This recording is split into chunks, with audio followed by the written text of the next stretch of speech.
So I have been looking at people's off-grid systems and setups, and some of them have been kind enough to let me film so I could share it with you, because I know some of you are interested in that. So this is the first one in a series. You have to bear with me because I did have a new camera and mic to do the filming so that I could pick up James, who I was talking to, pick up his audio and mine, but I couldn't get, the camera wasn't working properly. I couldn't get on with it, so I had to resort to using my iPhone. So it's not the best, but we still get to see his setup and what he's doing. So this is Quinta Tranquila, Liane and James's place. James is showing me around. We're going to look at his solar, his water. Anyway, you'll see, so enjoy. So this is just a woodshed for the leña, for the firewood. Is this all from your land, or you have to buy it in? Well, I've had to buy this in because it takes 2 years for it to season before it burns. So we buy it in, and it's reasonable here. There's a local guy in the village. So this is the bathroom. Clearly, that's the hot water system. Yes. What is it?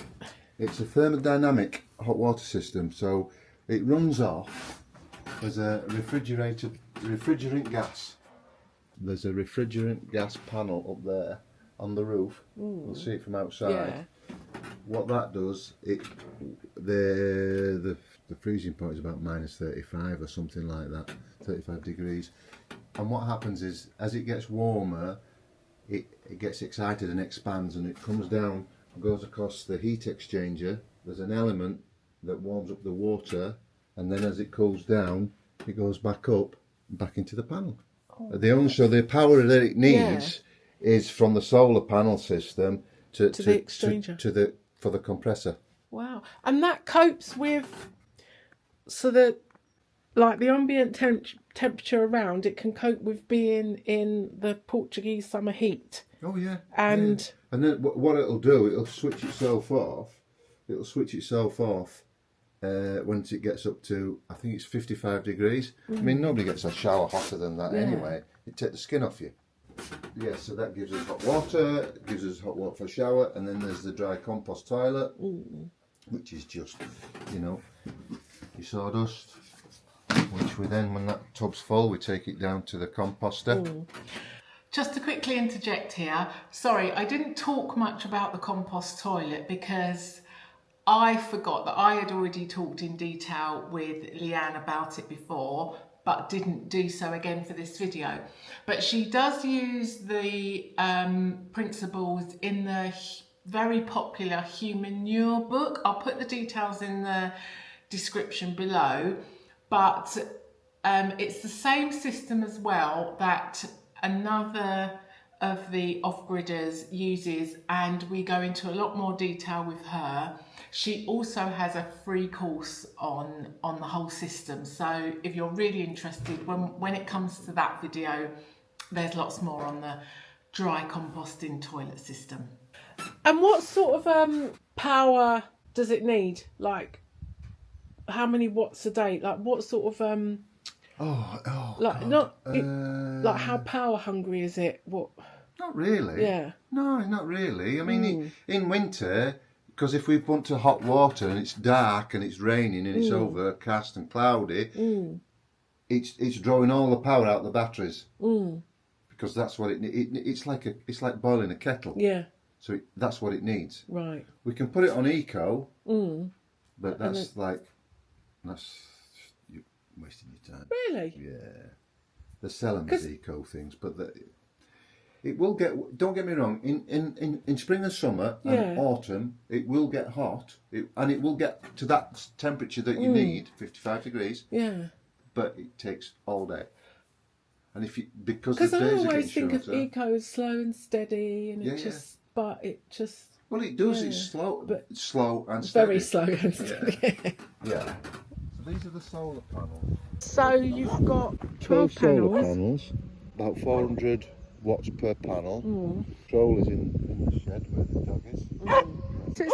Because I'm always thinking, so with the tiny house, what kind of distance your solar pack you have between your panels, your control centre. Well, it's about 30 metres. Yeah. Right, so from there to the inverters, or the inverter, Yeah. from the direct current to the inverter to the actuator current is about 30 metres, which is that red duct there.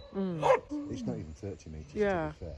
And then it goes in there, goes over the direct current buzz bars. It's inverted To AC. And then you get 240 or 220 or whatever it is here. And then what sort of stuff are you running? You haven't got a washing machine yet, but it can cope with that. You're going to get that. Definitely cope with that. We've got a coffee machine, copes with that. Yeah. Essential in the morning. Yeah. And the hot water system. Yeah. And we've got a reading light on the computer table. So cosy. Yeah, come on, we'll take you in. But that's the system. It's just 12 panels. Sorry. Sorry. I was going to say, so the company that did it for you, did they come and look at the land and decide do calculations for where it's got to go and everything? And we set it all up before we left Scotland. Spoke to the guy, and he said, as long as we've got somewhere reasonably south facing. I said, you have? Don't worry about it, we'll sort it. Yeah. And they brought all the metal stud work and the concrete squares, and they made some concrete. So there's 6 posts, put that on. They set the angle, I think it's about 43 degrees, I think. So that takes into account the winter sun and the summer sun. Right. So it averages it out. And what he did say is, what is it you want and what is it you'll be running? Yeah. Which we've already had that conversation. And we had that conversation. We said, we've got a fridge freezer, we'll have this, we'll have that, we'll have lights, we'll have maybe a television. And that was already, you didn't have to take down any trees because of shading or anything? No, the only thing that we took down, there was 1 or 2 eucalyptus and a lot of this rock rosy stuff. This stuff, it was all here. Is this dead south? Yeah, and it's like a blooming oven. But it's holding up all right, but it does need some shade because otherwise it'll deteriorate. Into the dome. Oh, it's so cosy. I bet that warms it up in seconds, doesn't it? It warms it up. In winter, because we both live in the kitchen, and when I come in from work, we'll put the fire on, so it takes about an hour to warm the space. But once the space is warm, it's quite toasty. So yeah, we've got we charge lots of things up, our phones, a vacuum cleaner, my laptop, toothbrushes, reading lamps. Copes with it all. Laptops, iPads, things like that. And there's always enough power. Yeah. Always. And then, you see, these are the things. Yeah, they come out. They come out, because it's double glazed. They come out and we put the on the outside, we put the mosquito net. You've got, so this is the insulated. Yeah, that's the insulated liner. It's really nice. And then you've got the outer skin, which sits on the outside of the frame. This sits on the inside of the frame. So have you got a bit of an air gap in between? Yeah. Well, you can probably see it best here.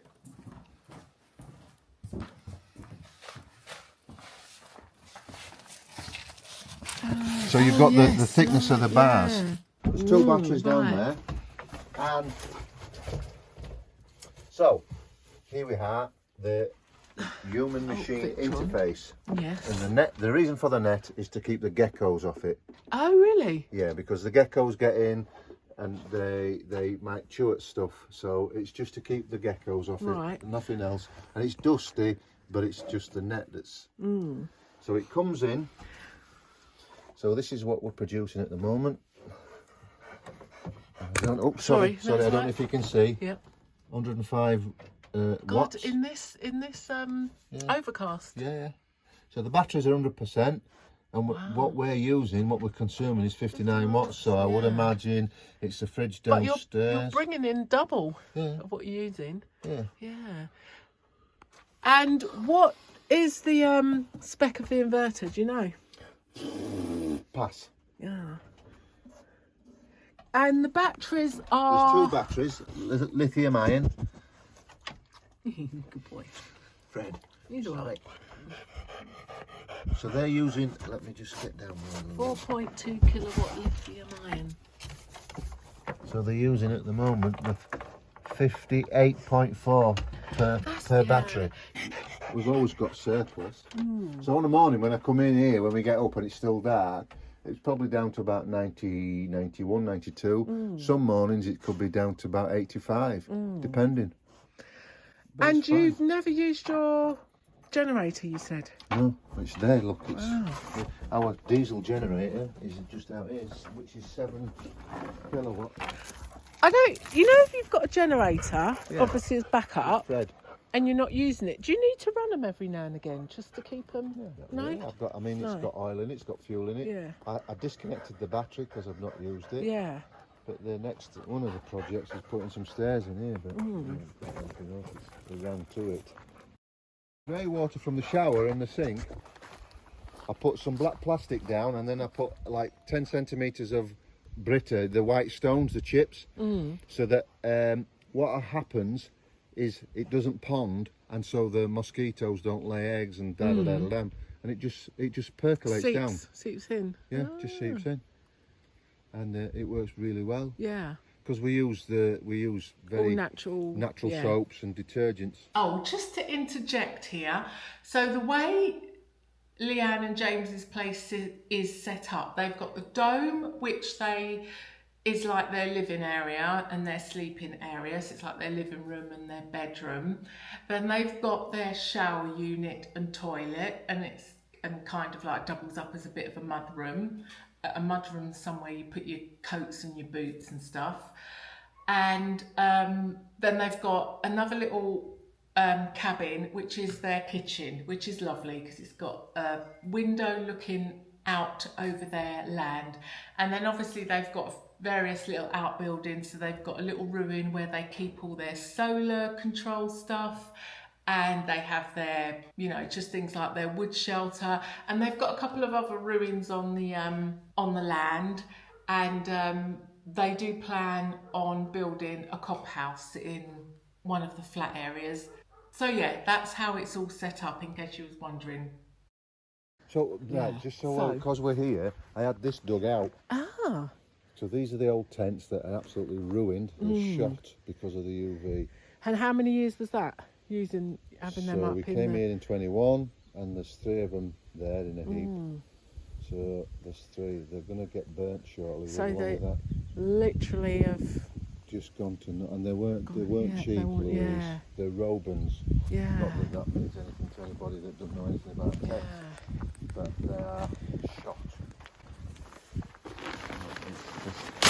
Wow. So it's like. And when they come, they are made of real sturdy stuff. Here, this is the centre point. We're going to put a cob house, build a cob house. Are you? Because these 2 terraces here, up the middle of that glen there, all the rainwater, the surface water from the asphalt road runs down here, runs across these 2 terraces, down the big lavada, and down, and eventually to the lake. Oh, so it all comes through here? A lot of it does, so we're going to excavate these 2 terraces, take the topsoil off, put it over there where Liana has got a greenhouse, and then get the clay out, put it on here. Wow! And then we have 2 attenuation lagoons that collect and store the rainwater, so in summer we can irrigate the garden. Wow! Because it all works, you see, with the topography. This is higher. This is higher, and then by gravity it will feed the garden. Here, the person that we bought the property from said, "Oh yeah, you've got water all year round." Right. Technically, he was correct. Morally, he was completely out of order. Okay, because we probably get a tub full like that in the summer. So, we've got a company, a borehole company from Grasser. He came with a set of diviners. Oh, I know it's amazing, isn't it? There it is. Brilliant. Yeah. I can do it with coat hangers as well, but he did it with this like brass ring. Yeah. And he walked around here. And he said that's the spot. And he walked again. He come back. There, down he went. So this is the spot. Ah. So in here. So how far down did you have to go? 87 metres. 87 metres. 87 metres. So 87 metres down from here is a lot of water. And do you need to get like permission? Do you need a We project? needed Or you like, need what do you need a permit for them to drill. Right. So we got a permit which was €150. So this is our top tank. So that's the northern boundary that goes up there to our blue tank. That's our depositor. And that, yeah. So the borehole, 87 metres plus another 30 metres from ground level up to there. And so we've got there from then, we've got gravity. It's about 2.5 bar pressure. So we get decent pressure as well. What is it, 87? It's about 120 metres it's pumping up. And what sort of power is your pump? Like, what kind of wattage is it or anything? You don't know? Nothing, so it's about 2.5, 3 watts. Yeah. Because we were told by the guy that put the solar system in, yeah, just get a low wattage pump. So you can get them all over the place. Yeah. 2.5. So if you can get less, brilliant, 2. Yeah. But 2.5, so it's fine. So it's because there's no rush to fill that up, and there isn't. Exactly, yeah. So on the subject of all the water, Yes. we've looked at how you get it. Yes. You store it, gravity fed. How do you filter and clean it? What's your filtering system? It's just natural. It comes out of the bottom of the borehole, 87 metres deep. Yeah. And round the annulus of the bore, they put small washed gravel. So within that annulus there is another split pipe where they put slits in it, so the water is allowed to filter through it, and then it hits the pump, or it comes in contact with the pump, and it's sent up there. And then into that's the it. tank. You've just got beautiful natural water, whatever. unchlorinated. And what's the other thing they put in there? Oh, they put all sorts of magical things in: chlorine, fluoride. Fluoride, that's the one. They put all manner of things in. Yeah. Oh, but we don't. There's nothing in it. So sorry that was a bit chopped together, but I had to just put together what I could with the filming that wasn't planned like that. The other ones are a lot better. They do improve. Everything I mentioned, I will put in the description below the video. So Liane and James do have a YouTube channel. They don't really post on it now, but if you're interested in seeing them when they first got the land and setting up, there's a few videos on there. So I hope you enjoyed that.